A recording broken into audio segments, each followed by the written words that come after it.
Hi all my crafty friends, and welcome back to Designs by Gaddis. With Thanksgiving and Christmas coming up, I wanted to share with you how I made this solo cup holder. If your family is like mine, you drink out of plastic cups when you gather together and all the cups look the same. With this cup and pen holder, everyone will be able to write their name on their cup, so no confusion over whose cup is whose. The first thing I did was place two cups side by side to see how large my pieces needed to be. For a double cup holder, my size was 10 inches long by 6 inches wide. With this, I have enough room for the cups and enough room to hold the pens. I used my miter saw and cut down my wood. I also cut 4 smaller pieces to go on the inside edges of the box. After cutting all the wood, it's time to put the box together. I started with the bottom. I used Gorilla Glue and glued my pieces together, and then used wood clamps to hold the pieces together, and used a wet rag to wipe away the excess glue. I then sat it to the side while I worked on the outside of the box. I started with one of the short sides and glued it to the small corner piece. I made sure the bottom and the side fit snugly together. I then used my pneumatic nailer to nail it.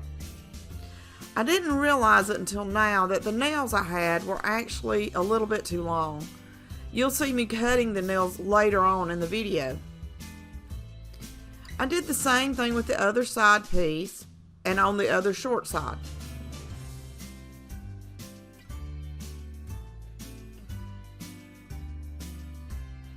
This is where I had to cut off the nails and try to make them flush with the wood. I simply used a pair of pliers and rocked the nail back and forth until it broke. I then pushed the nail into the wood. Thankfully, this was soft wood.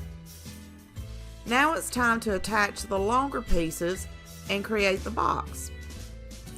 I aligned the longer pieces with the smaller piece and glued them together. I used my nail gun again to secure the pieces and wiped away the excess glue. I did this on all 4 sides to form the box for my solo cups. I then removed the clamps from the bottom so I could attach the box to the bottom. I applied wood glue all around the edge of the box. I then placed the bottom onto the box. And that's when I realized I needed a small piece of wood for the bottom. I went ahead and nailed the pieces I had onto the box and wiped away the excess glue. I measured and marked where I needed to cut the next piece of wood, went back to the miter saw and cut the wood.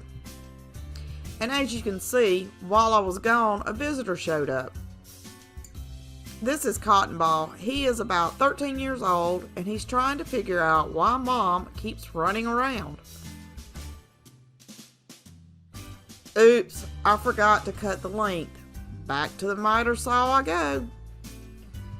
With everything cut, I glued and nailed the strip to the bottom of the box and wiped away the excess. I then used wood clamps to hold the box together while it dried. I know this step isn't really necessary since I nailed it, but I just wanted to make sure the glue was going to hold it securely. After getting all the clamps on, I went back around the box and wiped off more excess glue. I sat the box to the side and let it dry overnight. The next morning, I removed all the clamps and used my orbital sander to sand all the sides. The wood was rough, so I wasn't able to get it smooth, but that's fine. I want it to have a rustic farmhouse appearance. I brought the box back inside and painted the entire thing with black chalk paint inside and out. I used my hot air gun to dry the paint quicker so I could continue working on the project. I'll tell you, this hot air gun has saved me so much time, and it costs less than $20 on Amazon. I'll leave a link in the description for the hot air gun I use if you want to check it out. While I am painting and drying, go ahead and hit the like button. By doing so, it will help my channel be seen by more people who are interested in projects like this. And if you know someone who would like this video, share it with them. Once I had the entire box painted and dried, I used my sanding block to sand the paint and give it more of a rustic, warm look. I sanded the entire outside and then paid special attention to the corners and the top. I then sprayed rubbing alcohol and wiped the dust off the box. This works better than water because the alcohol dries quicker, so you can move on to the next step. I used my Cricut to cut out the words for the front of the box.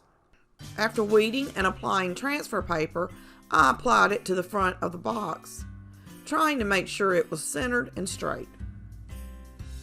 I then used my secret for applying vinyl to wood, my iron.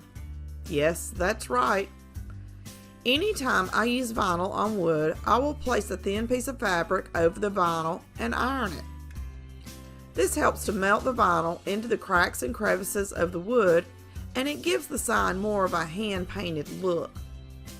Now this is my secret, so you can't go and tell anybody. The next step is to apply sealant to the box. I use matte Mod Podge, but you can use whatever sealant you have on hand. I just applied the Mod Podge and then again used my hot air gun to help dry it quicker.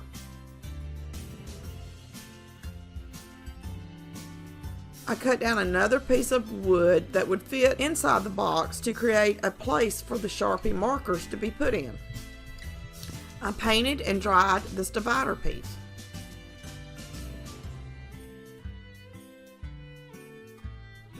I then used my hot glue gun to attach the divider. I think this solo cup holder turned out pretty stinking good. And it is really going to come in handy for Thanksgiving and Christmas this year.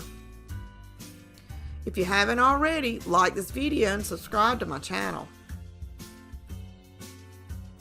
I put out weekly home decor DIYs, and you know you don't want to miss any of them.